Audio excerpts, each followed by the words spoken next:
Isang matinis na hiyaw ang umalingaw-ngaw, halos bumali sa katahimikan ng umaga sa Hacienda Montesino. Hindi iyon hiyaw ng kasiyahan o pagkabigla, kundi hiyaw ng matinding pagkasipayo at takot.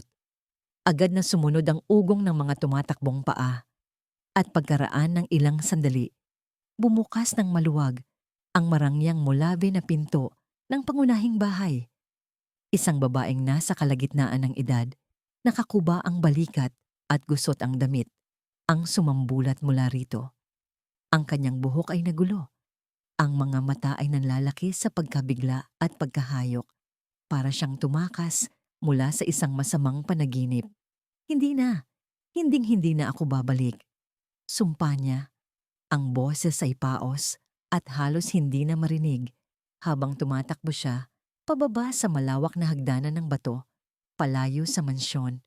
Nagmamadali siyang umalis. Hindi man lang nilingon ang pinto na naiwang nakabukas, na tila ayaw niyang muling makita ang anumang nakita niya sa loob. Sa likod ng pinto, tila isang balong walang hanggan, ay naririnig ang pinaghalong ingay, mga bata na humahagulhol, ang tunog ng babasaging nagkabasag-basag, at pagkaraan, isang nakakapanindig balahibong katahimikan. Pangatatlumput-pito na siya. Pangatatlumput-pito na yaya sa loob lamang ng isang taon. Sa loob ng malaking bulwagan, sa ilalim ng isang kristal na ilaw na naglalabas ng malamlam na liwanag, nakatayo si Elias Montesino. Isang arkitekto na kinilala sa buong bansa. Ang kanyang mga obra maestra ay nakatayo bilang mga monumento ng kanyang henyo at kayamanan. Ngunit ngayon, siya ay mistulang isang rebulto mismo. Payat, maputla, at ang mga mata ay malalim ang pagkakalubog dahil sa walang tigil na pagpupuyat at matinding kalungkutan. Ang dating kislap ng pagkabuhay sa kanyang mga mata ay pinalitan ng isang blangkong pagkabigo. Isang taon na ang lumipas mula nang mawala ang kanyang minamahal na asawa, si Celeste, at sa bawat pagdaan ng araw, mas lalo lamang siyang nalulunod sa kawalan ng pag-asa. Ang kanyang 6 na anak na babae, ang mga biyaya na iniwan ni Celeste, ay naging mga salamin ng kanilang sariling mga kalungkutan. At siya, ang ama nilang bilyonaryo, ay lubos na walang magawa. Hindi kalayuan sa kanya, nakaupo si Doña Elena Montesino, ang kanyang ina, sa isang matayog na silya na may tapis seryang pelos. Isang babaeng may dugong bughaw. Ang kanyang buhok ay maayos na nakatali sa likod, at ang mga mata ay matalim, parang talim ng punyal. Hawak niya ang isang pamaypay na may balahibo ng pabo na kanyang dahan-dahang pinagagalaw, at sa kanyang mukha ay nababasa ang matinding paghamak at pagkadismaya. "Mahina ka, Elias," aniya, ang boses ay puno ng panggigipit at pagsisi. "Binigyan mo sila ng labis na kalayaan, walang disiplina, wala kang natutuhan." Ang 6 na anak na babae ng mga Montesino, bawat isa ay may sariling paraan ng pagpapahayag ng kanilang kalungkutan. Si Isabel, ang panganay, 16 na taong gulang, matalino, oo, ngunit puno ng sama ng loob. Nagkukubli siya sa kanyang silid at bihirang makipag-ugnayan sa sinuman. Siya ang utak sa likod ng pagpapaalis sa bawat yaya. Ang kanyang mapagmataas na tindig at pag-uugali ay tago lamang sa likod ng malalim na takot at galit na naramdaman niya sa pagkawala ng kanyang ina. Sa sandaling iyon, naririnig ang malakas na pagbagsak ng libro sa sahig mula sa kanyang silid, hudyat ng kanyang presensya. Si Sofia, 14 na taong gulang, ay madalas balisa. Ang bawat gabi ay pinupuno ng bangungot at hindi siya makatulog kung walang nakasinding ilaw. Ang takot niya sa dilim ay lumalala sa bawat pagdaan ng araw. Sa kasalukuyan, narinig ang hikbi niya mula sa sulok ng hagdan, nanginginig at may takip ang tainga. Si Clara, 12 taong gulang, ay ang pinakamarebelde. Ang kanyang kalungkutan ay nagpapahayag sa pamamagitan ng paninira ng gamit at madalas na pakikipag-away sa kanyang mga kapatid. Hindi pa natatagalan ang tunog ng isang base na nabasag sa kusina na malamang ay kanyang gawa. Si Maya, 10 taong gulang, ay hindi kumpiyansa sa sarili. Sinasaktan niya ang sarili sa pamamagitan ng pagkakamot sa kanyang braso hanggang sa magkapasa o pagbunot ng buhok sa tuwing nakakaramdam siya ng matinding takot o kalungkutan. Isang mahinang ungol ang narinig mula sa likod ng isang kurtina kung saan siya nagtatago. Si Lena, 8 taong gulang, ay nawala ng kakayahang magsalita matapos ang pagkamatay ng kanyang ina. Ganap siyang tahimik. Ang kanyang mundo ay nababalot ng isang hindi naririnig na sigaw. Nakaupo siya sa isang sulok, nakatulala sa kawalan. Ang mga mata ay puno ng lungkot. At si Aurora, ang bunso, 6 na taong gulang, ay madalas umiinom sa kama at nagigising sa gabi na sumisigaw. Kumakapit siya sa sinumang matanda na nasa tabi niya, tila isang bata na takot na maiwan. Siya ang naririnig na humahagulhol ngayon. Ang kanyang tinig ay naglalabas ng matinding pighati na pumupuno sa buong hasyenda. Sa labas ng marangyang pinto, sa gitna ng sikat ng araw na nagpapahayag ng kakaibang pag-asa, ay dumating si Alana Cruz, 24 na taong gulang, isang estudyante ng psikolohiya. Ang kanyang anyo ay payak at maamo, ngunit ang kanyang mga mata ay may matatag na tingin. Tila nagtatago ng isang lakas na hindi nakikita. Dumating siya sa Hacienda Montesino sa isang hindi inaasahang tungkulin upang tumulong sa pangangasiwa ng hardin ni Celeste sa rekomendasyon ni Mang Tonyo, ang matagal ng tagapangasiwa ng hasyenda. Hindi siya inupahan bilang yaya o eksperto sa psikolohiya, kundi bilang isang simpleng katulong sa hardin. Suot ang simpleng damit at isang sombrero, naglalakad si Alana patungo sa hardin na noon ay masigla at buhay. Ngunit ngayon ay tila nanlulumo. Ang hardin ay dating refleksyon ng kaligayahan ni Celeste, ngunit ngayon ay malungkot at tila naghihintay. Habang naglalakad siya sa gitna ng mga nakatanim na rosas na nangamamatay, naririnig niya ang patuloy na paghikbi ni Aurora. Ang maliit na bata, na halos hindi na makahinga sa pag-iyak, ay nakaupo sa ilalim ng isang puno ng mangga. Ang mga tuhod ay nakadikit sa kanyang dibdib. Ang maliit na katawan ay nanginginig. Nag-aalangan si Alana, ngunit ang kanyang instinto at matinding pagdamay ay nagtulak sa kanya. Lumuhod siya malapit sa bata, walang imik. Hindi niya sinubukang magsalita. Alam niyang hindi iyon ang kailangan. Ngunit nang makita ni Aurora ang kanyang presensya, ang maliit na bata ay biglang tumayo at sa hindi inaasahang paraan, tumakbo at yumakap ng mahigpit kay Alana. Inilubog ni Aurora ang kanyang mukha sa tiyan ni Alana at doon ipinagpatuloy ang kanyang pag-iyak. Ginulat man, agad na niyakap ni Alana si Aurora. Ang kanyang mga kamay ay dahan-dahang hinaplos ang likod ng bata at sa isang marahang boses, kumanta siya ng isang lumang awiting bayan, isang kundiman na tinuruan sa kanya ng kanyang lola. Ito ay isang awit ng pagpapatahimik, isang himig na pinupuno ng pag-asa. Sa sandaling iyon, sa gitna ng matinding karangyaan ngunit malungkot na Hacienda Montesino, ang unang, hindi inaasahang ugnayan ay nabuo.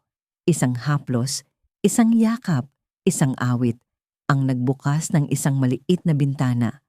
Nagpapahayag ng isang mumunting sinag ng pag-asa sa dilim na bumabalot sa pamilya Montesino. Mula sa kanyang kinaroroonan, sa itaas na bintana, tahimik na pinagmamasdan ni Elias ang eksena. Ang kanyang mga mata, na matagal nang puno ng kalungkutan, ay napansin ang kakaibang ugnayang yon. Sa loob ng 1 taon, hindi niya kailanman nakita ang sinumang yaya o guro na nakapagpatigil sa pag-iyak ni Aurora ng ganito kabilis, nang walang anumang sapilitan. Doña Elena, na dumating sa likod niya, ay nagtaas lang ng kilay. Para sa kanya, isa lamang itong maluho na paraan ng isang simpleng babae para makakuha ng atensyon. Ngunit para kay Elias, Sa sandaling iyon, ang maliit na ugnayan na iyon ay isang pahiwatig na maaring may pag-asa pa, na hindi pa tuluyang nawawala ang liwanag sa kanyang tahanan. Kabanata 2. Langhap ng bagong pag-asa sa tahanan ng Dusa. Bagamat ang opisyal na tungkulin ni Alana Cruz sa Hacienda Montesino ay bilang katuwang sa pagpapanatili ng hardin ni Celeste. Imposible para sa kanya na ipikit ang mga mata sa tunay na kalagayan ng 6 na kabataang Montesino. Ang hardin, na dati puno ng kulay at buhay sa ilalim ng pagmamahal ni Celeste, ay tila isang malaking, nakabiting hininga ngayon. Naghihintay, naghahanap ng pagpapagaling. Araw-araw, habang nililinis niya ang mga namatay na dahon, inaayos ang mga halaman, at binubuhay muli ang mga bulaklak, tahimik niyang inobserbahan ang mga bata. Nais niyang maunawaan ang bawat galaw, ang bawat malalim na hininga, ang bawat hindi naririnig na salita na nagmumula sa kanilang mga puso. Si Aurora, ang bunso, ay madalas na sinusundan si Alana sa hardin. Hindi siya nagsasalita, ngunit ang kanyang mga mata ay puno ng pagtatanong at pagnanais ng kapanatagan. Kaya't sinimulan ni Alana ang kanyang hindi tradisyonal na paglapit. Sa halip na sa pilitang pag-usapan ng kanilang damdamin, sinubukan niyang maghanap ng ibang paraan. Para kay Maya, ang 10 taong gulang na madalas sinasaktan ng sarili, inilabas ni Alana ang kanyang lumang watercolor set at ilang luwad. Subukan mong ipinta ang nararamdaman mo, Maya. Malumanay niyang paanyaya isang hapon habang magkasama sila sa hardin. Kahit anong kulay, kahit anong hugis. Noon una, tumanggi si Maya, iginagapang ang kanyang mga braso na may mga gasgas. Ngunit sa paglipas ng mga araw, sa ilalim ng puno ng kamias, dahan-dahang sinubukan ni Maya. Ang mga una niyang guhit ay madilim, magulo, na parang mga balumbo ng sakit. Ngunit hindi siya hinusgahan ni Alana. Sa halip, kinukwentuhan siya ni Alana ng mga alamat, mga lumang kwentong bayan ng Pilipinas tungkol sa mga bulaklak na naging kulay abo dahil sa kalungkutan at kung paano sila muling nagkaroon ng kulay sa pagdating ng pag-asa. Dahan-dahan, ang mga guhit ni Maya ay nagsimulang magkaroon ng mas maliwanag na kulay, mga hugis na hindi na gaanong magulo. Minsan, nakita siyang ngumiti habang nagpipinta ng isang bahaghari.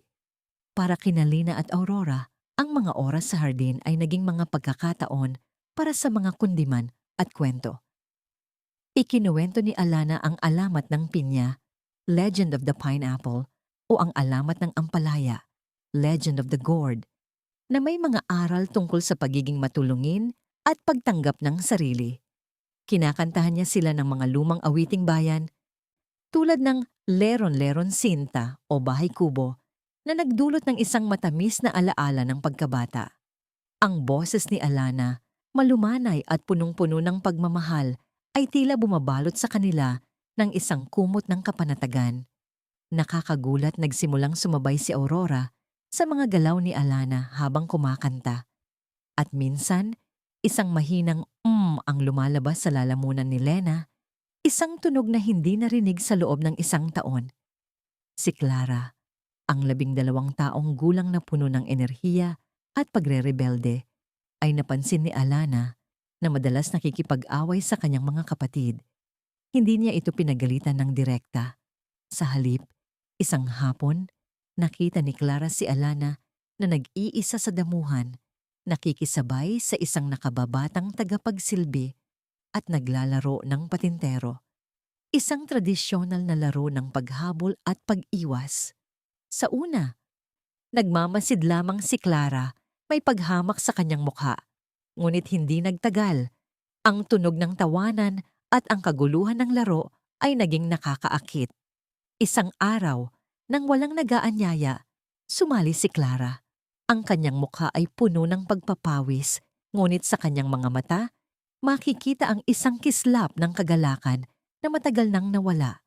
Ang kanyang mga kamay, na dati ginagamit sa paninira, ay ginamit ngayon sa pagtakbo. at paghabol. Unti-unting nagawa ni Alana ang isang sulok ng kapayapaan sa hardin ni Celeste. Isang maliit na kubo na dati ginagamit ni Celeste para sa kanyang mga obra, ngayon ay nilinis at inayos ni Alana. Nilagyan niya ito ng mga unan, lumang libro ng kwento, at mga gamit sa sining.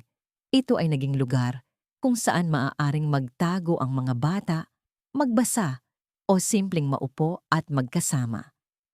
Ang hardin, na dati simbolo ng kawalan, ay nagsisimula ng maging isang lugar ng pagbabago, isang kanlungan. Ngunit hindi lahat ay natutuwa sa mga pagbabago. Mula sa kanyang bintana sa ikalawang palapag, madalas na pinagmamasdan ni Doña Elena Montesino si Alana. Ang bawat kilos ni Alana, ang bawat ngiti na ibinibigay niya sa mga bata, ay tinitingnan ni Doña Elena ng may pagdududa at paghamak. Para kay Doña Elena, isang Montesino, ang pagiging isang tagapangalaga ng hardin ay isang mababang posisyon.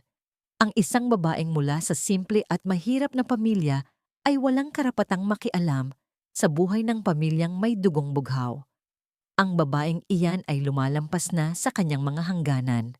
Bulong ni Doña Elena sa isang matandang katulong, si Yaya Inday, isang hapon. Inupahan siya para magtanim ng bulaklak, hindi para maglaro ng yaya-yayaan. Ang pagiging estudyante ng sikolohiya niya ay hindi dahilan para magkunwari siyang may alam sa mga batang Montesino. Ang kanyang boses ay malamig, puno ng paghamak. Panigurado, sinasamantala lang niyan ang sitwasyon para makuha ang atensyon ni Elias at ang kayamanan ng pamilya. Lahat ng mga yan ay pare-pareho lang. Ang mga katulong sa hasyenda ay tahimik na nakikinig, ngunit sa kanilang mga mata, makikita ang pakikiramay kay Alana. Alam nila na si Alana ay tapat sa kanyang puso. Samantala, si Elias, nabalot pa rin ng kalungkutan at pagkabahala sa kanyang trabaho bilang isang kilalang arkitekto, ay dahan-dahang napapansin ang mga pagbabago sa hasyenda. Ang ingay ng mga sigawan at basag na gamit ay unti-unting nababawasan. Sa halip, naririnig niya minsan ang mga mahihinang tawanan ng mga bata na nagmumula sa hardin. Nakikita niya minsan ang kanyang mga anak na babae na lumabas sa kanilang mga silid, naglalaro sa hardin, o nakikinig kay Alana. Ang pinakanakagulat sa kanya ay ang mga sandali kung saan nakikita niya ang isang ngiti sa mukha ng kanyang mga anak. Isang bihirang paningin na matagal nang nawala sa kanyang tahanan. Nagsimula si Elias na tahimik na magmasid kay Alana. Nagtataka siya sa pasensya at pagmamalasakit na ipinapakita nito. Hindi ito katulad ng mga dating yaya na madaling sumuko. Isang hapon, habang papalabas siya mula sa kanyang opisina, narinig niya ang isang malumanay na boses na kumakanta. Sinundan niya ang tunog at nakita niya si Alana sa hardin, nakaupo sa damuhan, habang nasa kandungan niya si Aurora na mahimbing na natutulog. Hawak ni Alana ang maliit na katawan ni Aurora. At malumanay siyang kumakanta ng isang lumang kundiman, ang saugoy ng duyan. Ang kanyang boses ay puno ng pagmamahal at ang sikat ng araw ay tila bumabalot sa kanilang dalawa ng isang ginintuang liwanag. Sa sandaling iyon, naramdaman ni Elias ang isang hindi maipaliwanag na init sa kanyang dibdib. Isang init na matagal nang nawala mula nang mawala si Celeste. Parang may isang bumubukal na pag-asa na lumalabas mula sa mga ugat ng kanyang hardin na naglalabas ng liwanag sa madilim na sulok ng kanyang puso. Ito ay hindi lamang isang babaeng katuwang sa hardin. Ito ay isang babae na nagdadala ng bagong simoy ng hangin, isang pag-asa sa tahanan ng dusa na matagal nang nababalot ng kalungkutan. Sa tingin ni Elias, maaring si Alana ang susi sa paghahanap muli ng nawalang kagalakan sa Hacienda Montesino. Kabanata 3. Mga piraso ng alaala. Sa bawat bukang liwayway sa Hacienda Montesino, tila may bagong kislap ng pag-asa na unti-unting sumisikat. Ang mga binhi ng paggaling na itinanim ni Alana Cruz ay nagsisimula ng sumibol. Unti-unting binubunot ang mga ligaw na damo ng kalungkutan na matagal nang gumagapos sa mga puso ng mga Montesino. Hindi nagmamadali si Alana. Maingat niyang pinapakinggan ang bawat katahimikan, binibigyang pansin ang bawat lihim na paghinga, at ginagawang sining ang pag-unawa sa mga batang nasugatan. Ang una niyang pinagtuunan ng pansin ay si Sofia, ang 14 na taong gulang na binibini na binalot ng takot at bangungot. Isang umaga, natagpuan ni Alana si Sofia na namumutla. Ang mga mata ay namumula sa pagpupuyat. Napanaginipan ko ulit si Mama Alana. Bulong ni Sofia, ang boses ay halos hindi na marinig. Pero malabo siya. Parang inaabot ko siya pero nawawala. Sa halip na bigyan ng agarang solusyon, inabot ni Alana kay Sofia ang isang maliit na talaarawan na may makulay na pabalat. Isulat mo ang mga panaginip mo rito, Sofia. Sabi niya, ang kanyang tinig ay malumanay. Kahit gaano kalabo, isulat mo. Baka doon natin makita ang hinahanap mo. Sa una, nag-aalangan si Sofia, ngunit sa paglipas ng mga araw, ang talaarawan ay naging kanlungan niya. Unti-unti, habang isinusulat niya ang mga nagkakagulong imahe ng kanyang mga panaginip, nagsimulang lumitaw ang mga linya, ang mga anyo ay nagkaroon ng hugis, at ang mga takot ay nag-oobserbahan niya. Natutunan niyang harapin ang mga ito sa pamamagitan ng panulat na tila binibigyan niya ng kapangyarihan ang sarili laban sa dilim. Habang abala si Alana sa pag-aayos ng lumang kubo sa hardin, na ginawa niyang sulok ng kapayapaan, aksidente niyang nadiskubre ang isang lihim na daanan sa likod ng makapal na mga halaman ng bougainvillea. Dinala siya nito sa isang maliit na silid na gawa sa kahoy at salamin, halos nakatago sa gitna ng mga puno ng mangga. Ang hangin sa loob ay may amoy ng lumang pintahan at tuyong lupa. Puno ito ng mga canvas na may iba't ibang laki, mga paleta na may tuyong kulay, mga brush na nakakalat, at mga balumbo ng papel na may mga sketch. Ito ay mistulang isang kapsula ng panahon na naglalaman ng mga alaala ng isang buhay na minsan ay puno ng sining at kulay. Ito ang studio ni Doña Celeste, ani Mang Tonyo, ang matandang hardinero na sumunod kay Alana. Ang kanyang mga mata ay nanunubig sa pag-alala. Dito siya gumugugol ng oras, ang lahat ng kanyang kaligayahan, ang kanyang kalungkutan, ang kanyang mga pangarap, narito lahat. Nalaman ni Alana ang tungkol kay Celeste, isang babaeng puno ng buhay, isang malayang artista na nagpinta hindi lamang sa canvas, kundi maging sa mga puso ng mga tao. Ang kanyang biglaang pagkawala, sanhi ng isang bihirang sakit na hindi napansin, ay nag-iwan ng isang malaking bakante. Si Celeste ay ang ilaw ng hasyenda, ang musa ng bawat sulok nito. Ang bawat obra niya ay tila may tinig na nagkukwento ng kanyang pagmamahal sa buhay, sa sining at sa kanyang pamilya. Gamit ang bagong diskubreng ito, naisip ni Alana si Isabel, ang panganay na babae na sarado ang puso at puno ng galit, ay maaring makahanap ng pagpapagaling sa sining ng kanyang ina. Isang hapon, sa kabila ng pag-aalangan, inanyayahan ni Alana si Isabel sa studio. Nakita ko ito, Isabel, sabi ni Alana, habang maingat na inilalabas ang isang hindi tapos na pinta ng isang hardin na may mga rosas. Ang mama mo ang nagpinta nito. Sa una, nanatili si Isabel sa labas ng pintuan.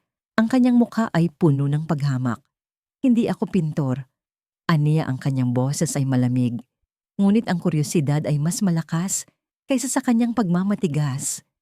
Pumasok siya at ang kanyang mga mata ay nanlaki nang makita ang lahat ng sining na nakakalat sa paligid. Ang mga hindi tapos na obra, ang mga guhit na puno ng mga ideya. May isang partikular na pinta na nakakuha ng kanyang atensyon. Isang larawan ng isang batang babae na nakaupo sa ilalim ng puno. May mga bulaklak sa buhok. Ito ay si Isabel noong bata pa siya. Unti-unti, ang mga pader sa puso ni Isabel ay nagsimulang gumuho. Kinuha niya ang isang sketchpad At sa unang pagkakataon sa loob ng isang taon, iginuhit niya ang isang bagay. Ang kanyang mga kamay na dati ginagamit sa paninira ay ginamit ngayon sa paglikha. Sa pamamagitan ng sining, natuklasan niya na ang kanyang ina ay hindi nawala. Nanatili siya sa bawat kulay, sa bawat stroke ng brush. Para kay Lena, ang 8 taong gulang na nawalan ng boses, ang paggaling ay mas dahan-dahan ngunit mas makabuluhan. Nagsimula siya sa mga na narinig ni Elias. Pagkatapos ay nagsimula siyang bumulong, mga hindi maintindihang tunog na tila galing sa malalim na bahagi ng kanyang kaluluwa. Isang hapon, habang naglalaro sila ng mga pambatang laruan sa sulok ng kapayapaan, may isang laruan na nahulog mula sa kanyang kamay. Sa halip na umiyak ng tahimik, sumigaw siya. Isang malakas na tunog na halos hindi niya kilala. "Mama," sigaw niya. At pagkatapos ay umiyak. Hindi iyon sigaw ng lungkot, kundi sigaw ng isang bata na muling nakahanap ng kanyang boses. Yumakap si Alana kay Lena at para sa kanila, ang sandaling iyon ay higit pa sa isang tunog. Ito ay isang himala. Ngunit ang kapayapaan na unti-unting lumalaganap sa hasyenda ay biglang binalot ng anino, ng nakaraan at ng matinding hidwaan sa pagitan ng mga uri. Inihanda ni Doña Elena ang hasyenda para sa isang taunang gabi ng pagtutulungan, isang marangyang pagtitipon ng mga piling tao sa Maynila. Ang bawat sulok ng mansyon ay pinalamutian ng napakaganda. Ang mga kristal na ilaw ay kumikinang at ang aroma ng masasarap na pagkain ay bumabalot sa hangin. Si Alana, na abala sa pag-aayos ng mga bulaklak sa hardin para sa gabi, ay tila isang simpleng paru-paro sa gitna ng mga naglalakihang peacock. Dumating ang gabi at ang bulwagan ng hasyenda ay napuno ng tawanan, bulungan, at ang tunog ng mga basong nagbabanggaan. Si Elias ay abala sa pagtanggap sa mga bisita, ang kanyang mukha ay nagpakita ng isang pilit na ngiti. Si Alana, sa kanyang simpleng damit, ay piniling maging abala sa hardin, sinusubukang iwasan ng matalim na tingin ni Doña Elena. Ngunit ang kanyang presensya ay hindi nakaligtas sa mapanuring mata ng matandang ginang. "Sino ba ang babaeng yan, Elena?" tanong ni Doña Beatriz, isang matalik na kaibigan ni Doña Elena at isang kilalang sosyalite, habang tinitignan si Alana ng may paghamak. "Siya ba ang bago mong katulong sa hardin? Medyo nakakaakit para sa isang hardinera." Ngumiti si Doña Elena, isang ngiti na hindi umabot sa kanyang mga mata. "Ah, siya si Alana. Oo, siya ang hardinera natin, isang estudyante ng sikolohiya na, naghahanap ng karanasan at tila masisipag siyang magtrabaho sa iba't ibang larangan." Ang kanyang tono ay puno ng pahiwatig na nagpapahiwatig na si Alana ay isang mangangaso ng kayamanan, isang babaeng sumusubok na akitin si Elias. Biglang bumagsak ang tensyon sa silid.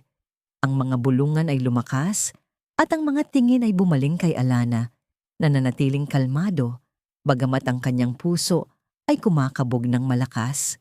Nagkunwari siyang hindi niya narinig ang mga salita, ngunit ang mga matalim na salita ay tumatak sa kanyang puso.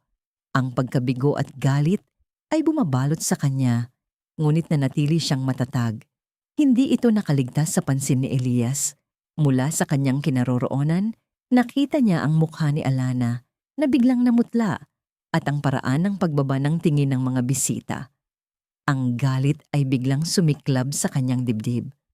Sa loob ng 1 taon, nanatili siyang tahimik at malayo, ngunit ang pilit na paghamak sa babaeng unti-unting nagdadala ng liwanag sa kanyang tahanan ay hindi niya kayang palampasin. Lumapit si Elias sa kanyang ina. Ang kanyang mga mata ay matalim. "Ina," ani Elias, ang kanyang boses ay mababa, ngunit may kapangyarihan. "Ang mga bulaklak sa hardin ay mas sariwa ngayon. Salamat kay Alana. Siya ang nagbigay ng bagong buhay sa mga ito." Ang kagandahan ng hasyenda ay hindi lamang sa loob, kundi maging sa labas. Pagkatapos ay humarap siya kay Doña Beatriz at sa iba pang mga bisita. Si Binibining Cruz ay hindi lamang isang katuwang sa hardin. Siya ay may malaking puso at ang kanyang presensya ay isang pagpapala sa aming pamilya, lalo na sa aking mga anak. Malaki ang pasasalamat ko sa kanya.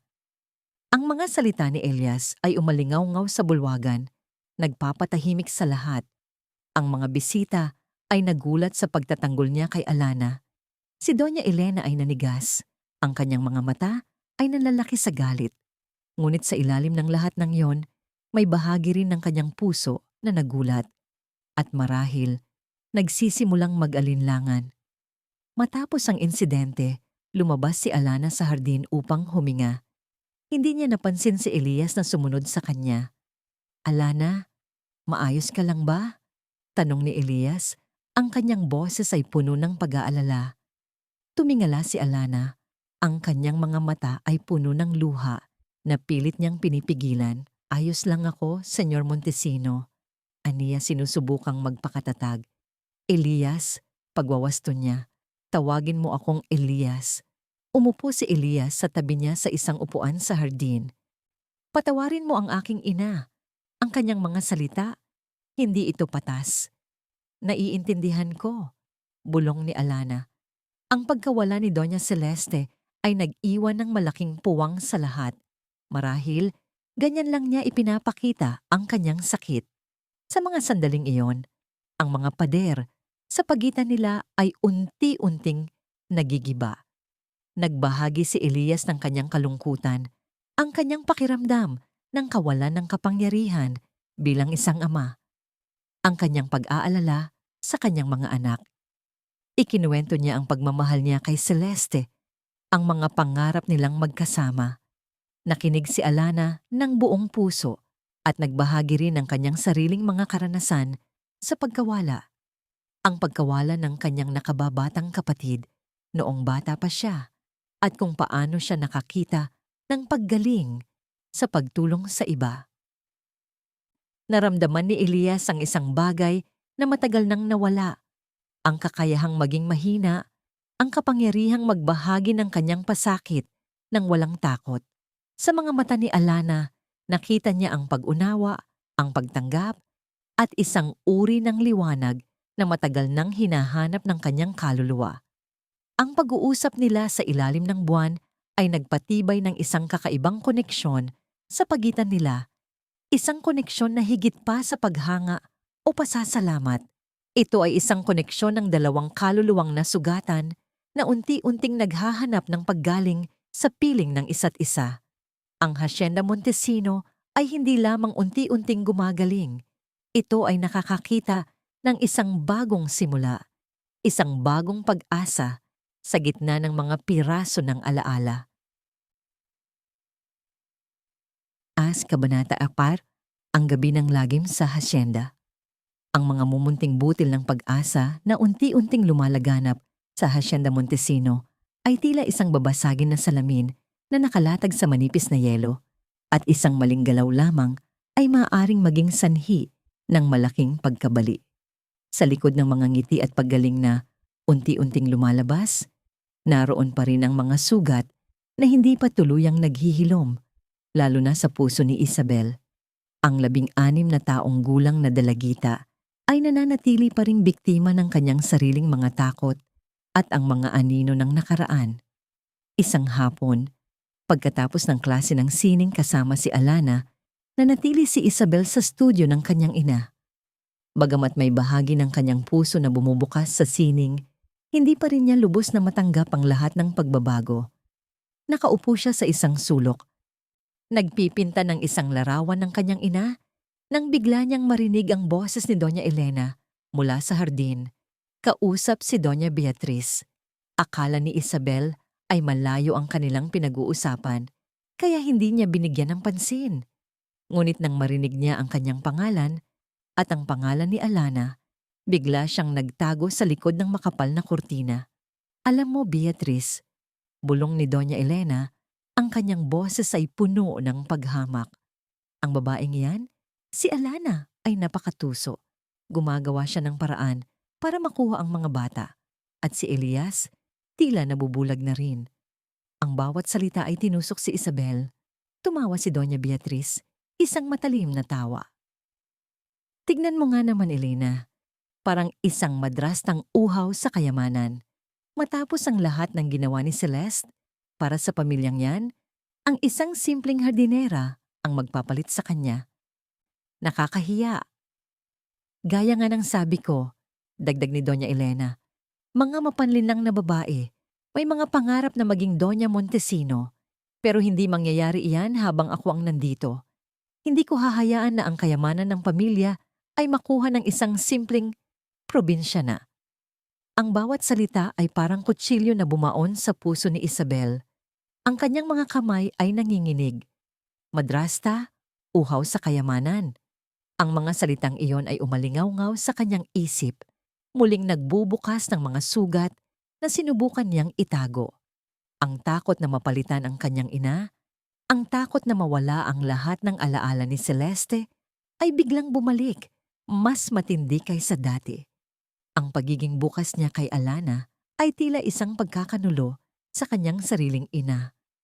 Ang dating kaginhawaan na naramdaman niya sa sining ni Alana ay napalitan ng isang mapait na lasa ng pagtataksil. Sa loob ng kanyang silid, sa gitna ng matinding galit at pagkalito, naghahanap si Isabel ng kasagutan, ng paraan para ipagtanggol ang kanyang ina at ang kanyang sarili mula sa banta na nakita niya kay Alana. Sa kanyang paghahalungkat sa lumang aparador ng kanyang ina, natagpuan niya ang isang luma at makapal na aklat na may pamagat ng mga alamat at zarzuela ng Pilipinas. Naalala niya na paborito ito ng kanyang ina. Habang binubuklat niya ito, nakita niya ang isang zarzuela na may pamagat na Ang Madrasta, isang kwento ng pagkamuhi at paninibugho.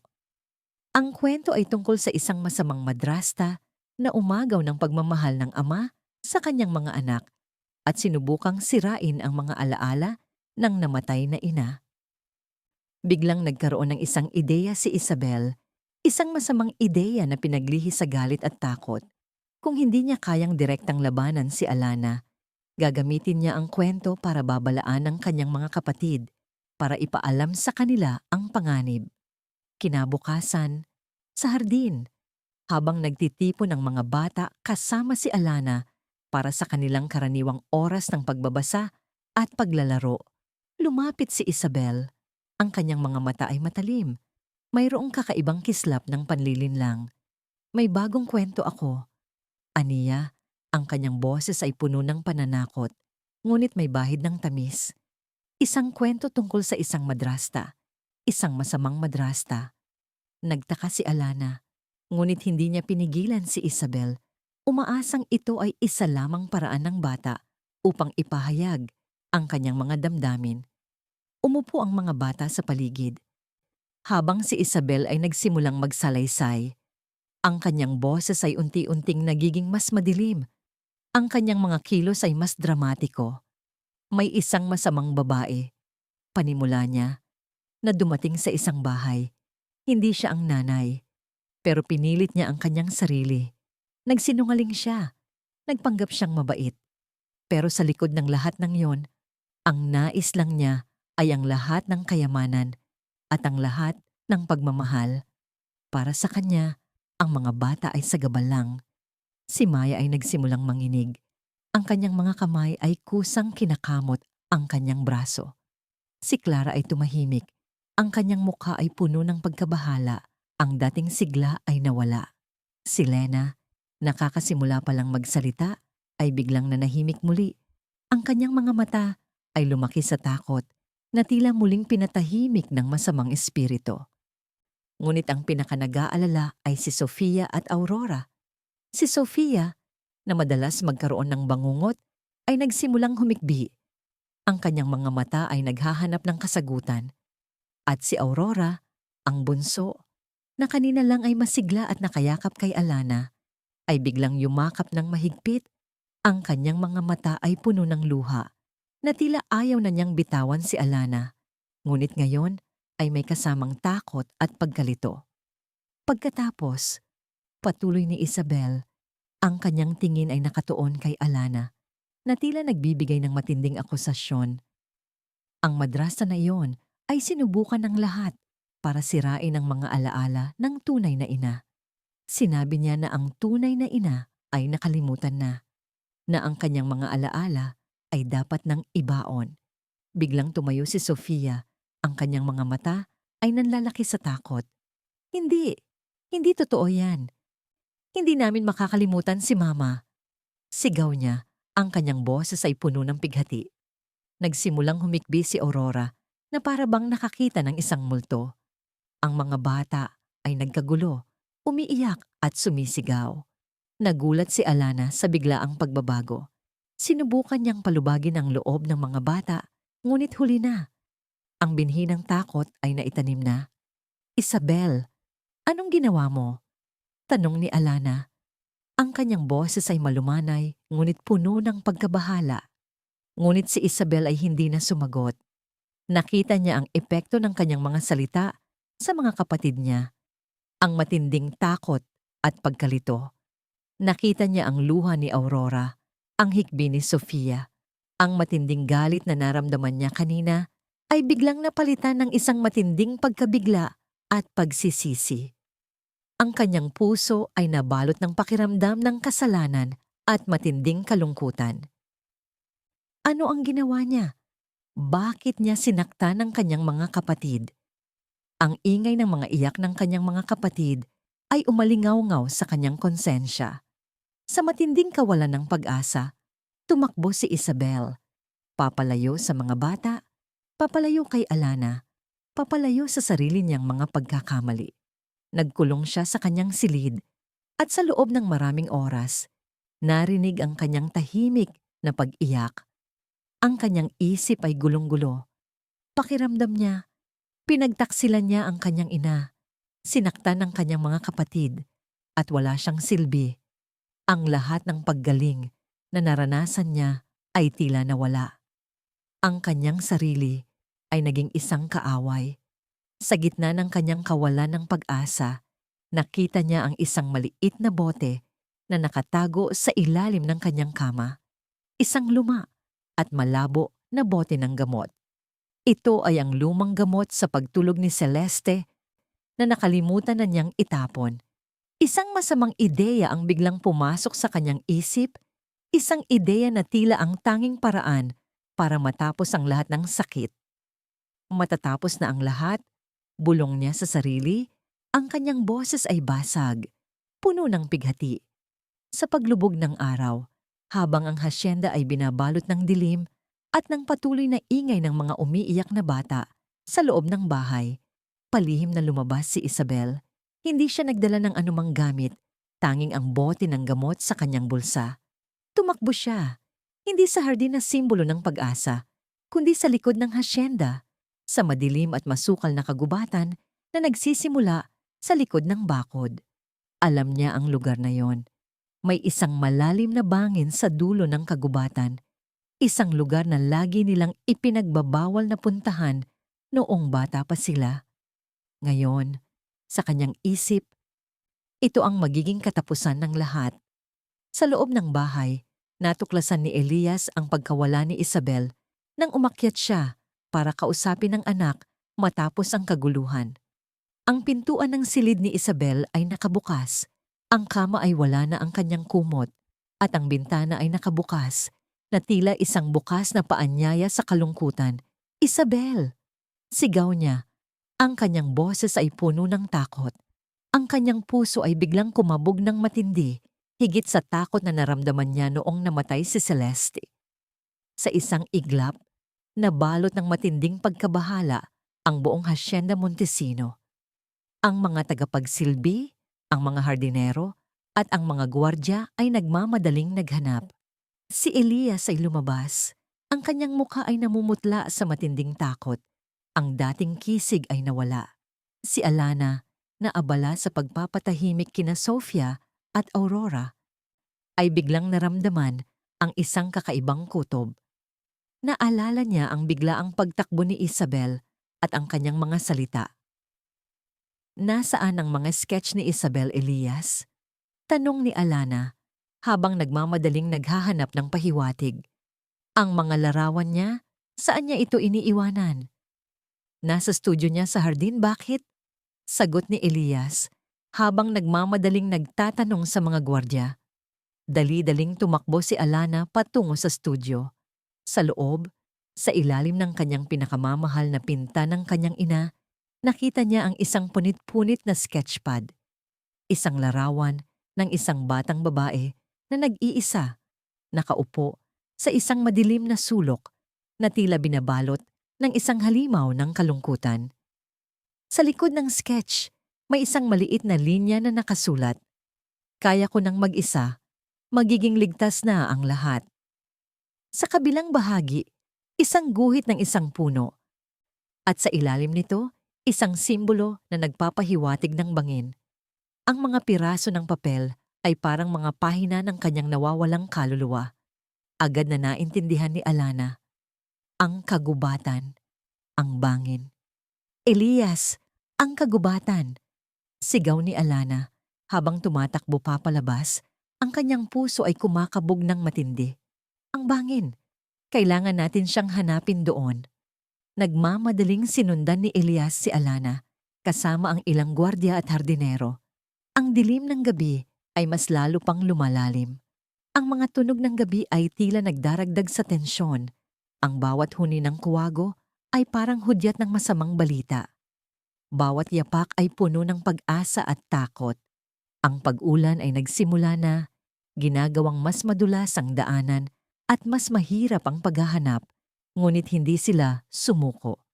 "Isabel! Anak!" Sigaw ni Elias. Ang kanyang boses ay basag, puno ng pighati at matinding pagmamahal. Si Alana, sa kanyang matalas na isip at pag-unawa sa sikolohiya ng bata, ay nakita ang mga bakas ni Isabel. Ang mga putik na bakas ng sapatos, ang ilang piraso ng damit na nasabit sa mga sanga, at ang isang pamilyar na kwintas na nahulog sa lupa. Isang kwintas na ibinigay ni Alana kay Isabel na may disenyo ng bahaghari, simbolo ng pag-asa. Dali-daling sinundan ni Alana ang mga bakas. Habang papalapit sila sa gilid ng bangin, nakita nila ang anino ni Isabel. Nakatayo sa dulo ng bato, ang kanyang maliit na katawan ay nanginginig sa ulan at sa matinding pagdududa. Hawak niya ang bote at tila handa na siyang uminom. "Isabel, huwag!" Sigaw ni Alana. Ang kanyang puso ay halos lumabas sa kanyang dibdib. Ang kanyang boses ay tila isang busina ng pag-asa sa gitna ng unos. Narinig ni Isabel ang sigaw, ngunit huli na. Ang kanyang mga kamay ay nanginginig at ang bote ay unti-unting lumalapit sa kanyang bibig. Ngunit bago pa niya mainom, ang kanyang katawan ay biglang nanghina. Ang matinding takot, pagod at emosyon ay naningil. Ang bote ay nahulog mula sa kanyang kamay at ang kanyang maliit na katawan ay natumba sa lupa, nanghina at nawalan ng malay. Dali-daling tumakbo si Alana at kasunod niya si Elias. Agad na niyakap ni Alana si Isabel. Ang kanyang mga kamay ay nanginginig. "Isabel! Isabel!" Bulong niya, ang kanyang mga luha ay naghahalo sa ulan na tila binubura ang lahat ng sakit. Binuhat ni Elias si Isabel. Ang kanyang mukha ay puno ng matinding takot at pighati. Ang maliit na katawan ni Isabel ay malamig at wala ng malay. "Dalahin siya sa ospital! Dali!" Sigaw ni Elias. Ang kanyang boses ay puno ng utos at matinding pagkabahala, isang tunog na nagpapahayag ng kanyang lubos na pagkawasak. Ang gabi ng lagim sa Hacienda Montesino ay naging pinakamadilim na gabi. Si Isabel ay dinala sa ospital sa kritikal na kondisyon. Ang kanyang buhay ay nakasalalay sa mga kamay ng mga doktor. Ang hacienda, na unti-unting nakakakita ng liwanag, ay biglang nabalot ng isang mas matinding dilim. Si Elias, ang dating matatag na arkitekto, ay lubos na nawasak. Ang kanyang anak, ang kanyang panganay na anak, ay nasa bingit ng kamatayan. Ang pag-asa na unti-unting nabubuo sa kanyang puso ay biglang gumuho, at ang lahat ay tila bumalik sa pinakamababang punto ng kalungkutan. Ngunit sa likod ng lahat ng iyon, naroon pa rin si Alana, ang babaeng, sa kabila ng lahat ng paghamak, ay naging anghel na tagapagligtas sa pinakamadilim na oras. Ang kanyang papel ay hindi lamang bilang isang katuwang sa hardin, kundi bilang isang ilaw na nagniningning sa gitna ng matinding dilim, na tila nagbibigay ng mumunting pag-asa sa pinakamasaklap na sandali. Kabanata Wim, giting ng pag-ibig, hatol ng pag-asa. Ang mga ilaw sa emergency room ng ospital ng Maynila ay masilaw, ngunit mas masilaw pa ang pagkabahala sa mga mata ni Elias Montesino. Nakaupo siya sa isang sulok, ang kanyang mga siko ay nakapatong sa kanyang tuhod, ang mga kamay ay magkasalikop, ang mukha ay nakatingin sa sahig. Ang kanyang malapulbos na buhok ay may bahid ng putik at dahon mula sa kagubatan. Isang taon na siyang walang kibo sa harap ng kalungkutan. Ngunit ngayon, ang kanyang katahimikan ay tila isang sumisigaw na pighati. Si Isabel, ang kanyang panganay, ay nakaratay sa kama. Ang kanyang katawan ay malamig, ang kanyang pulso ay mahina, ang mukha ay maputla, na tila isang porselana na maaaring mabasag anumang oras. Ang bawat tibok ng makina na nakakabit sa kanyang anak ay tila isang martilyo na tumatama sa kanyang dibdib. Hindi niya mapigilan ang pag-isip sa pinakamasamang mangyayari. Hindi kalayuan sa kanya, nakaupo si Alana Cruz. Tahimik, ang kanyang mga kamay ay magkasalikop sa kanyang kandungan. Ang kanyang mga mata ay nananatili sa mukha ni Isabel, nagdarasal, umaasa. Hindi siya nagbigay ng anumang komento, hindi siya nag-abalang magsalita. Ang kanyang presensya lamang ay tila nagbibigay ng kakaibang kapanatagan sa nakalilitong kapaligiran. Nakita niya ang bawat emosyon na gumugulo sa mukha ni Elias. Ang kawalan ng pag-asa, ang takot, ang pagkabigo sa sarili. Nais niya itong yakapin, aliwin, ngunit alam niyang hindi ito ang tamang oras. Biglang bumukas ang pintuan ng emergency room at pumasok si Doña Elena Montesino.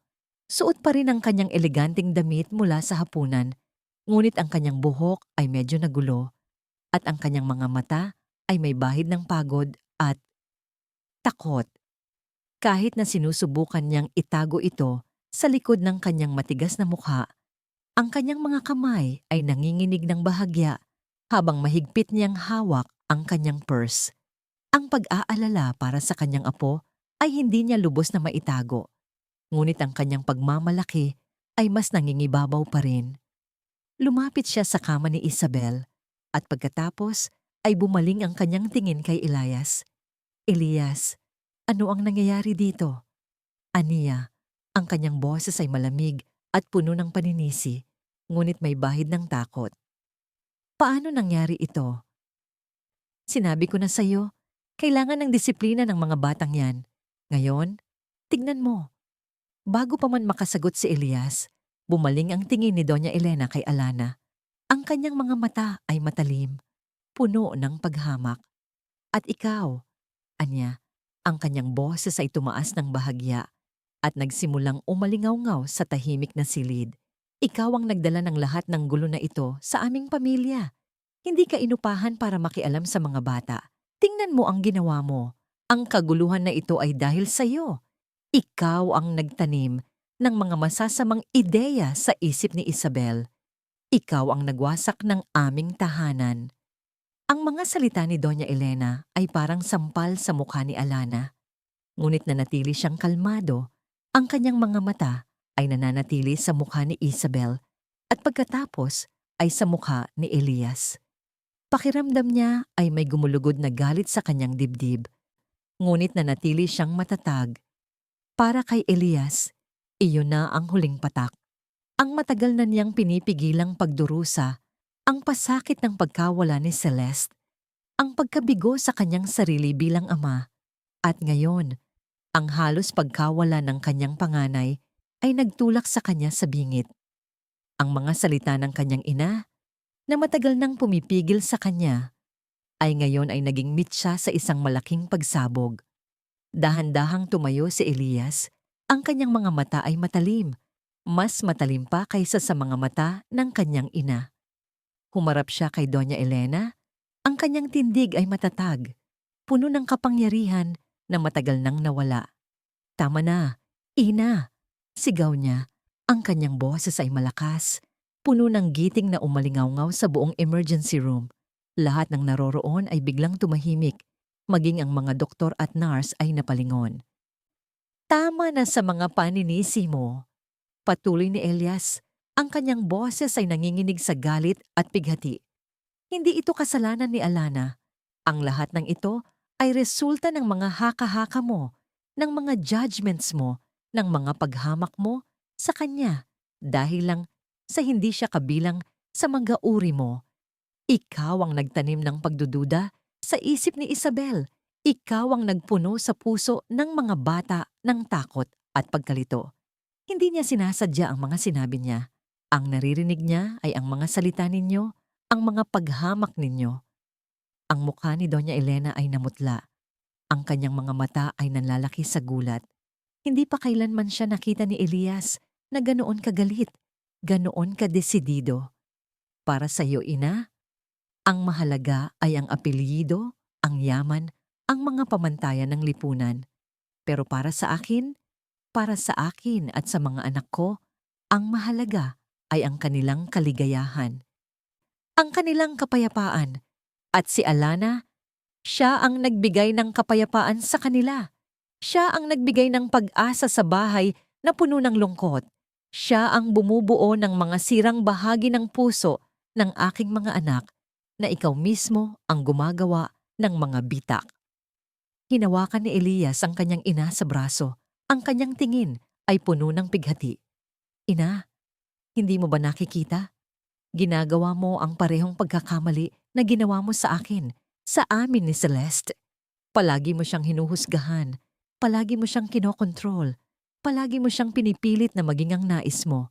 At ngayon, ginagawa mo rin ito sa mga apo mo, sa babaeng unti-unting nagdadala ng liwanag sa aming buhay. Pwede mo nang kunin ang lahat ng kayamanan, ang lahat ng karangalan na gusto mo. Pero ang kaligayahan ng aking mga anak at ang kapayapaan ni Alana ay mas mahalaga kaysa sa lahat ng iyan. At hinding-hindi ko hahayaan na saktan mo silang muli. Ang kanyang boses ay tumunog sa buong silid, puno ng determinasyon at pagmamahal. Ang mga luha ay unti-unting dumaloy sa kanyang mga mata, hindi luha ng kahinaan, kundi luha ng kalayaan at tapang. Si Doña Elena ay nanigas. Ang kanyang mga mata ay nanlalaki sa gulat at pagkadismaya. Ngunit sa kanyang puso, may isang bahagi na biglang nagising, na tila binigyan ng sampal ng katotohanan. Ang kanyang anak, na matagal nang tahimik at sunod-sunuran, ay ngayon ay tumindig at ipinagtanggol ang kanyang pamilya. Sa gitna ng tensyon, biglang gumalaw si Isabel. Isang mahinang ungol ang lumabas sa kanyang labi. Dali-daling lumapit si Alana sa kanya, sinundan ni Elias. Dahan-dahang idinilat ni Isabel ang kanyang mga mata. Ang kanyang tingin ay malabo pa. Ngunit nagsisimula nang magkaroon ng focus. Tumingin siya kay Elias, pagkatapos ay kay Doña Elena. Ngunit ang kanyang mga mata ay biglang nanlaki. At ang kanyang maliit na kamay ay hinanap ang isang bagay, isang tao. Alana? Bulong niya. Ang kanyang boses ay mahina, halos hindi marinig. Hindi niya hinanap ang kanyang ama. Hindi niya hinanap ang kanyang lola. Ang una niyang hinanap ay si Alana. Niyakap ni Alana ang maliit na kamay ni Isabel at lumapit siya sa bata. Nandito ako, Isabel. Nandito ako. Aniya, ang kanyang mga mata ay puno ng luha ng kaligayahan. Tumingin si Isabel kay Alana, ang kanyang mga mata ay puno ng luha. Patawad, Alana. Bulong niya. Ang kanyang boses ay basag. Patawad sa ginawa ko. Takot lang ako. Akala ko iiwan mo kami. Akala ko wala na si Mama. Pero ikaw ang nagpapakita sa akin na hindi siya nawawala. Pagkatapos ay mahigpit niyang hinawakan ng kamay ni Alana, ang kanyang mga luha ay unti-unting dumadaloy. Pakiusap, Alana. Huwag kang umalis. Huwag mo kaming iwan. Huwag mo akong iwan. Pakiusap. Manatili ka sa amin. Manatili ka sa mga kapatid ko. Kailangan ka namin. Ang kanyang mga salita, ay hindi lang isang simpleng paghingi ng tulong. Ito ay isang pagkilala, isang pagtanggap, isang buong pag-asa na ibinigay sa babaeng hindi niya inaasahang magiging bahagi ng kanyang buhay. Nagulat si Elias, nagulat si Doña Elena. Ang pagtanggap ni Isabel, ang pinakamahirap na bata, ang pinakamalalim na nasugatan, ay isang patunay na hindi siya nagkamali sa pagtatanggol kay Alana. Si Doña Elena, na nanatili sa isang sulok, ay tila na bato. Ang kanyang matigas na puso ay unti-unting lumambot sa kanyang narinig. Ang boses ni Elias, ang kanyang pagtatanggol kay Alana, at ngayon, ang taos-pusong pagmamakaawa ng kanyang apo ay nagdulot ng isang malaking pagbabago sa kanyang pananaw. Ang kanyang mga mata ay nanunubig, at sa kauna-unahang pagkakataon, hindi siya umimik. Tahimik siyang lumabas mula sa emergency room. Ang kanyang pag-alis ay hindi isang pagtakas, kundi isang pagtanggap.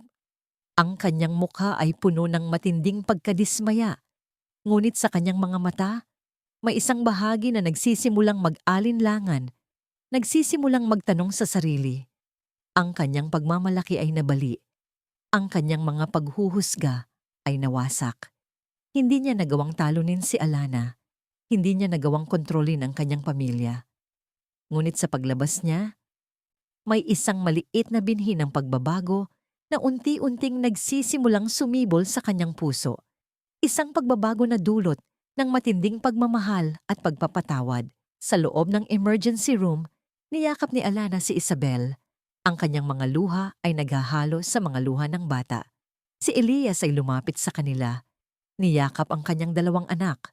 At sa sandaling iyon, naramdaman niya ang isang pag-asa na hindi niya inasahang maramdaman muli. Ang kabanata ng giting ng pag-ibig at hatol ng pag-asa ay nagtapos.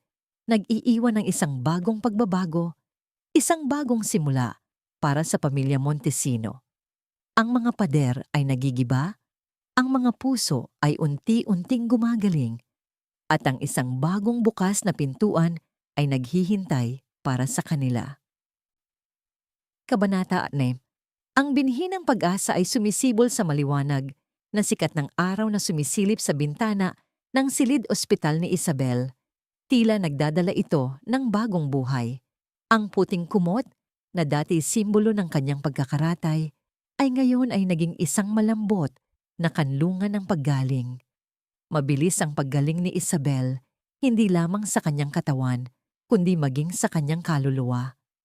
Ang matinding kaganapan sa bangin at ang walang pag-aalinlangan na pagtatanggol ni Elias kay Alana ay nagwasak sa mga pader na matagal niyang ipinagtayo sa kanyang puso. Isang umaga, habang si Alana ay tahimik na nag-aayos ng mga bulaklak sa gilid ng kama ni Isabel, dahan-dahang gumising ang dalagita. Alana, mahina niyang sambit. Ang kanyang boses ay malinaw, walang bahid ng galit o sama ng loob. Patawad. Yumuko si Isabel. Ang kanyang mga mata ay nanunubig. Patawad sa mga salitang sinabi ko. Patawad sa pagiging masama ko sa iyo. Takot lang ako. Takot na mapalitan ng aking mama. Lumapit si Alana at dahan-dahang hinawakan ang kamay ni Isabel. Hindi mo kailangang humingi ng tawad, Isabel. Aniya, ang kanyang tinig ay puno ng pag-unawa. Naiintindihan ko ang takot mo. Ang pagmamahal mo sa mama mo ay hindi mapapalitan. Walang sino man ang makakapagpalit sa kanya. Ngunit maaari tayong maging bahagi ng bagong simula, kasama ang kanyang alaala. Ikinuwento ni Isabel ang kanyang narinig mula kay Doña Elena at Doña Beatriz. Ang takot na ginamit ni Alana ang kanyang paggaling para samantalahin ang pamilya.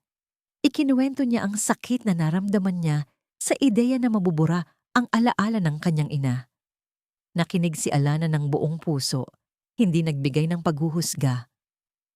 Hindi nagtagal. Bumalik si Isabel sa Hacienda Montesino, ngunit hindi na siya ang dating Isabel. Ang dati nagkukulong sa kanyang silid, ngayon ay madalas siyang nasa hardin, kasama si Alana at ang kanyang mga kapatid. Siya ang naging tulay, ang ate na nakakaunawa, ang nagpapaliwanag sa mga nakababatang kapatid tungkol sa kanilang mga takot at paggaling. Hindi masama si Alana. Malumanay niyang paliwanag kina Sofia at Aurora isang hapon habang magkasama sila sa lumang kubo. Ang mga kwento ay kwento lamang. Ang mama natin ay nasa ating mga puso. At si Alana ay katulad ng isang bulaklak na nagdadala ng bagong hangin sa hardin. Kailangan natin siyang pahalagahan. At totoo nga, ang 6 na kababaihan ng Montesino ay may kanya-kanyang hakbang sa pagaling. Si Lena, na nawalan ng boses, ay nagsimulang magsalita muli. Hindi na mahina, kundi malinaw. Isang araw, habang kinakantahan siya ni Alana ng Leron-Leron Sinta, biglang sumabay si Lina. Ang kanyang boses ay malinaw at puno ng kagalakan. "Mama, Alana!" Ang kanyang mga salita ay umalingaw-ngaw, isang himala para sa lahat. Si Clara, ang dating marebelde, ay natuklasan ang kanyang hilig sa sports. Sa tulong ni Alana at ng mga hardinero, naglagay sila ng isang maliit na basketball hoop sa likod ng bahay. Ang kanyang enerhiya, na dati ginagamit sa paninira, ay ngayon ay nakatuon sa paglalaro. Ang kanyang mga kamay, na dati may mga galos mula sa pakikipag-away, ay ngayon ay may mga kalyo mula sa paghawak ng bola. Si Elias, na minsan ay nanood sa kanya, ay ngumiti. Isang ngiti na may bahid ng pagmamalaki. Si Maya, ang mahiyain na mahilig sakta ng sarili, ay natuklasan ang kanyang hilig sa musika. Sa tulong ni Alana, binigyan siya ng isang ukulele. Ang mga daliri niya, na dati ginagamit sa pagkakamot, ay ngayon ay ginagamit sa pagtugtog ng mga kwerdas, naglalabas ng matamis na himig sa hardin. Ang kanyang pagkamahihiyain ay unti-unting nawala at ang kanyang mga mata ay nagkakaroon ng bagong kislap. At si Sofia, sa tulong ng kanyang talaarawan, ay natutunan ng harapin ang kanyang mga bangungot. Hindi na siya natutulog na may ilaw na nakasindi at ang kanyang mga panaginip ay hindi na puno ng takot kundi ng mga alaala ng kanyang ina, malinaw at puno ng pagmamahal. Habang gumagaling ang mga bata, unti-unting lumalalim ang koneksyon sa pagitan ni Elias at Alana. Ang kanilang mga oras ay hindi lamang nakatuon sa pagpapagaling ng mga bata, kundi maging sa pagpapagaling ng kanilang sariling mga sugat. Sa ilalim ng payapang buwan, sa gitna ng hardin ni Celeste, madalas silang nag-uusap ng matagal. Nagbahagi sila ng mga kwento, mga pangarap at mga takot. Naramdaman ni Elias ang isang kapayapaan na matagal nang nawala sa kanyang buhay. Ang bawat sulyap, bawat haplos, bawat tawa ay nagpapatibay sa kanilang lumalagong pagmamahalan. Isang gabi, habang naglalakad sila sa hardin, sa gitna ng mga bulaklak na muling namumukadkad, tumigil si Elias. Hinawakan niya ang kamay ni Alana, ang kanyang mga mata ay puno ng pag-asa at pagmamahal. "Alana," mahina niyang simula, "napakalaki ng utang na loob ko sa iyo. Hindi mo lamang pinagaling ang aking mga anak, kundi binigyan mo rin ng bagong buhay ang aking tahanan at ang aking puso." Yumuko siya, tila nahihiya, ngunit puno ng sinseridad. "Hindi ko akalain na makakahanap pa ako ng ganitong uri ng pagmamahal muli. Ngunit sa iyo, nakikita ko ang isang hinaharap na puno ng liwanag, puno ng pag-asa." Lumuhod si Elias, hindi na nag-aalala sa kanyang posisyon o sa kanyang yaman. Ang kanyang mga mata ay puno ng pagmamahal. "Alana Cruz," aniya, ang kanyang boses ay nanginginig. "Nais kong maging bahagi ka ng aking buhay, ng buhay ng aking mga anak, hindi lamang bilang isang kaibigan o tagapagpagaling. Nais kong maging asawa ka, ang ilaw ng aking tahanan, ang ina ng aking mga anak. Mamahalin kita ng buong puso at ipagpapatuloy natin ang mga pangarap ni Celeste at bubuo tayo ng mga bagong pangarap ng magkasama. Magiging kasama ko ba kayo sa pagbuo ng isang bagong buhay, isang bagong pamilya?" Nanginig ang mga kamay ni Alana. Ang kanyang mga mata ay nanunubig. Hindi niya inasahan ang sandaling ito. Ang pagmamahal ni Elias ay totoo. sinsero, at puno ng paggalang. Elias, bulong niya, ang kanyang puso ay kumakabog ng malakas. Oo, oo, Elias, mamahalin kita. Niyakap nila ang isa't isa sa ilalim ng mga bituin na tila ang buong universo ay nagdiwang sa kanilang pagmamahalan. Sa sandaling iyon, ibinahagi ni Alana kay Elias ang kanyang pinakamalaking pangarap, isang pangarap na matagal nang nakatago sa kanyang puso. Nang mamatay ang nakababata kong kapatid, panimula niya, ang kanyang boses ay puno ng pighati. Naramdaman ko ang sakit ng pagkawala. Nais kong walang bata ang makaramdam ng ganoong sakit, ng ganoong kalungkutan. Pangarap kong magtayo ng isang sentro para sa mga bata, isang lugar kung saan maaaring magpagaling ang mga batang nakaranas ng pagkawala at trauma. Isang sentro na puno ng pag-asa, puno ng pagmamahal, at puno ng sining, tulad ng hardin ni Celeste. Nakinig si Elias ng buong puso. Ang kanyang mga mata ay puno ng paghanga. Gagawin natin iyan, Alana. Aniya, ang kanyang boses ay puno ng determinasyon. Gagawin natin ang pangarap mo.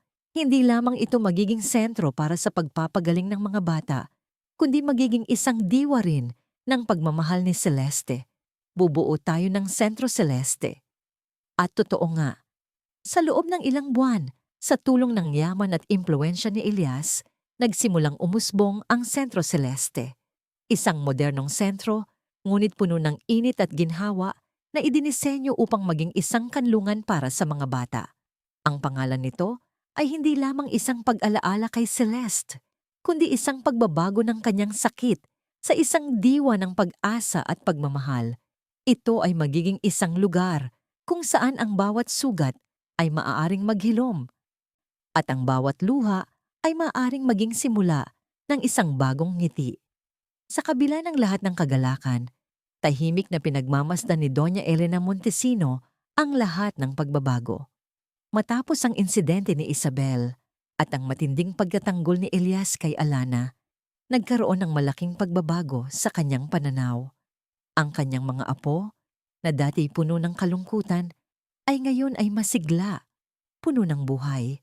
Nakita niya ang kagalakan sa mga mata ni Elias, ang kapayapaan sa kanyang puso. Hindi na siya nagbigay ng masasamang komento tungkol kay Alana.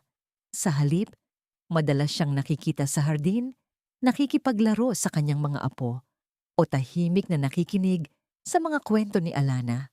Isang hapon, habang nag-iisa si Alana sa silid ng sining ni Celeste, pumasok si Doña Elena.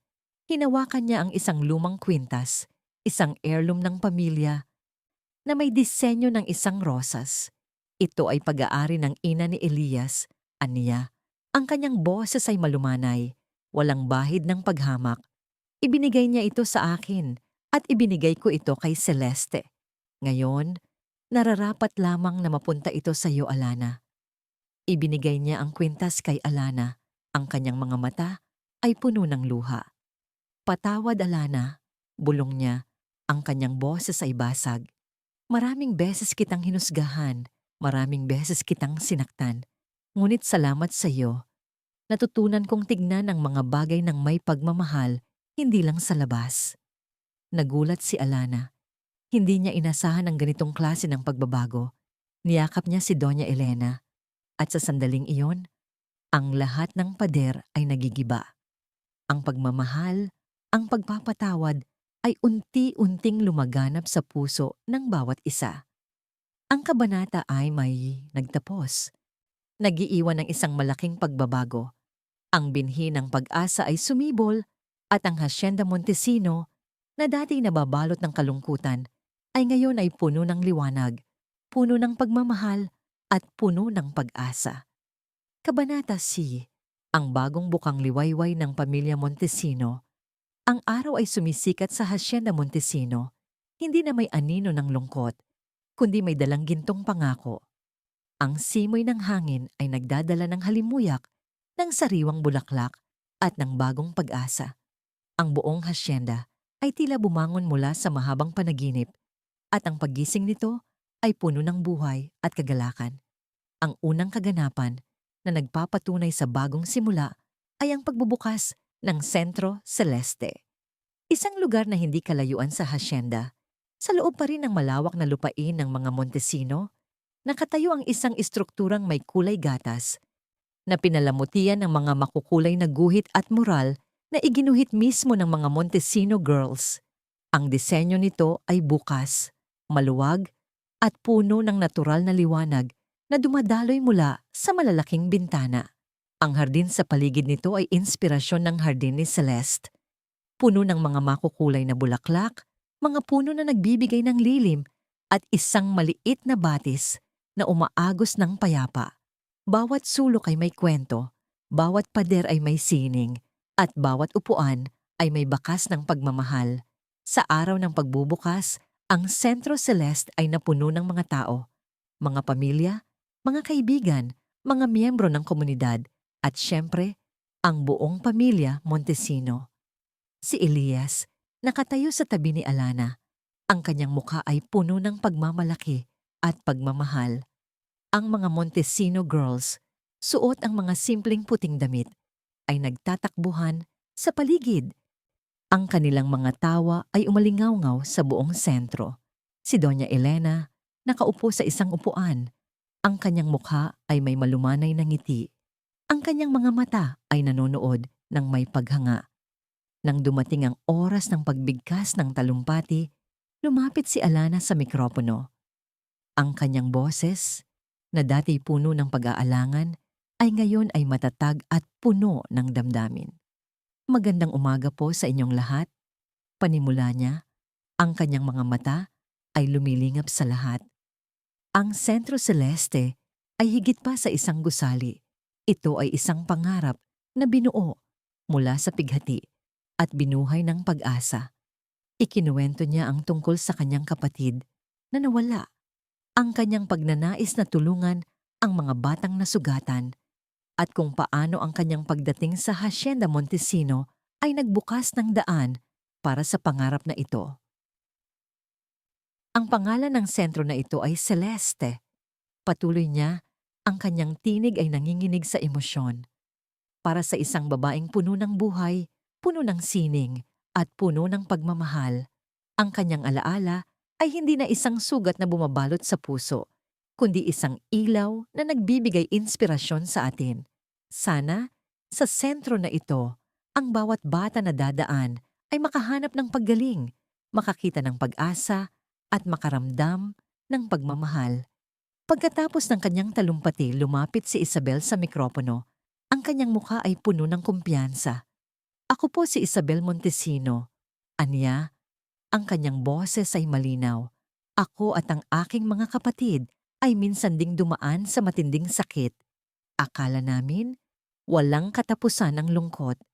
Ngunit dahil kay Alana at sa pagmamahal ng aming ama, natututunan namin na ang paggaling ay posible.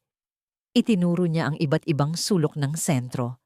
Dito, makikita niyo ang aming mga pinta, ang aming mga gawa. Ang bawat isa ay may kwento ng paggaling.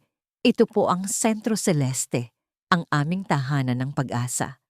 Ang kanyang mga kapatid ay lumapit sa kanya at sabay-sabay nilang ipinakita ang kanilang mga sining at mga lugar na mahalaga sa kanila. Ang pagmamalaki ni Elias at ang paghanga ni Doña Elena ay hindi maitago. Pagkatapos ng pagbubukas ng sentro, sumunod ang pinakahihintay na araw. Ang kasal ni na Elias at Alana. Hindi ito isang kasal na puno ng pagpapakita ng kayamanan.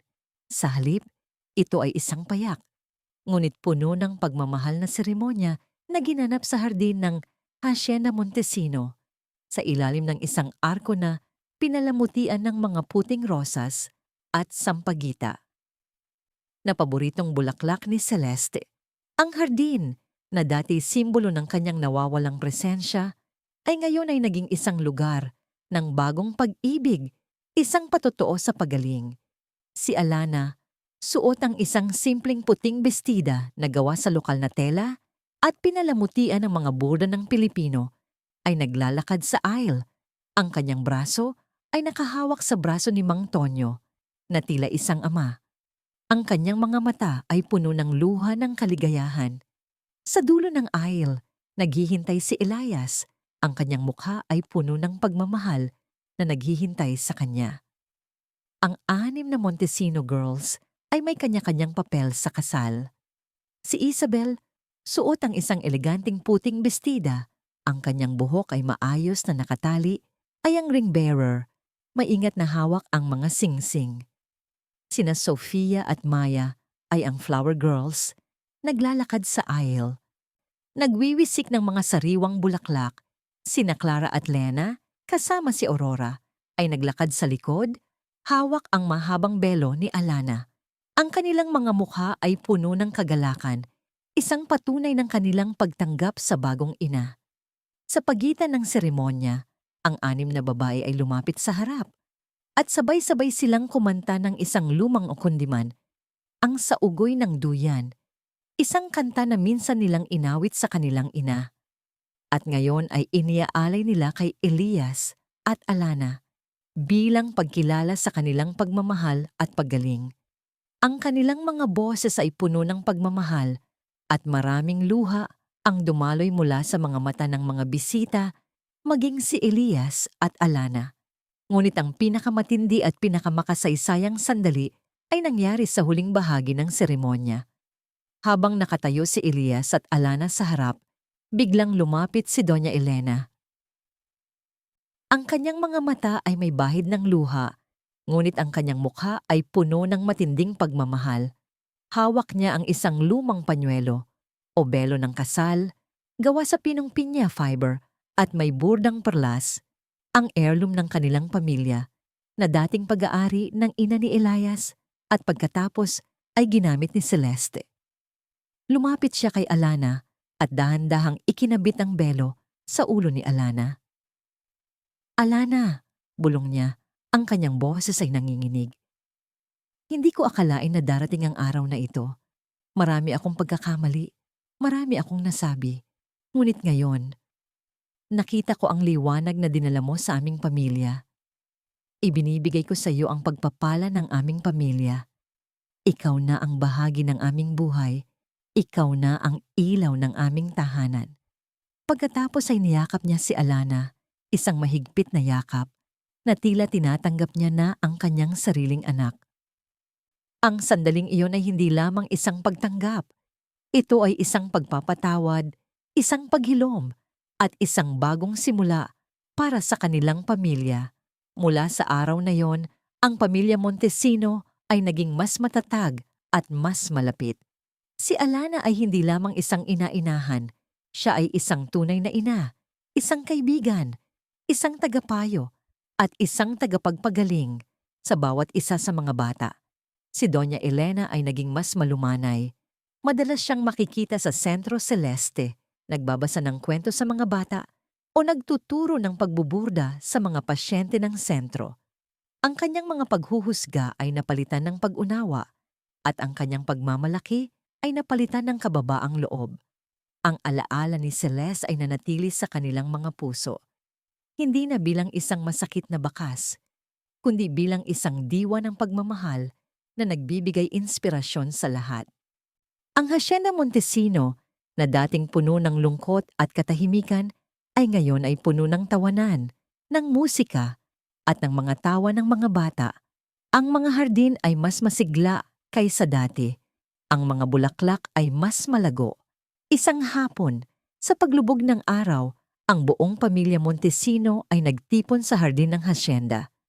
Nakaupo sila sa damuhan, nakatingala sa kalangitan na pinupuno ng mga kulay kahel at lila. Si Elias, hawak ang kamay ni Alana, habang si Aurora ay nakayakap sa kanyang tabi. Ang ibang mga bata ay naglalaro sa paligid.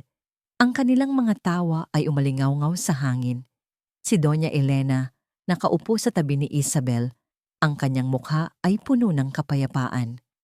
Sa mga sandaling iyon, naramdaman ni Elias ang isang kumpletong pagkakaisa, isang kapayapaan na matagal nang hinahanap. Ang kanyang pamilya ay buo na muli, mas matatag, mas puno ng pagmamahal kaysa dati. Ang sikat ng araw ay tila bumabalot sa kanilang lahat, nagpapahayag ng isang bagong bukang liwayway. Ang Kabanata 7, At ang buong kwento ng pamilya Montesino ay nagtatapos sa isang imahe ng pag-asa. Ang liwanag ng araw ay unti-unting lumulubog, ngunit ang liwanag sa kanilang mga puso ay walang katapusan. Ang bagong bukang liwayway ng pamilya Montesino ay nagsimula na, puno ng pag-ibig, pagpapatawad, at walang katapusang pag-asa.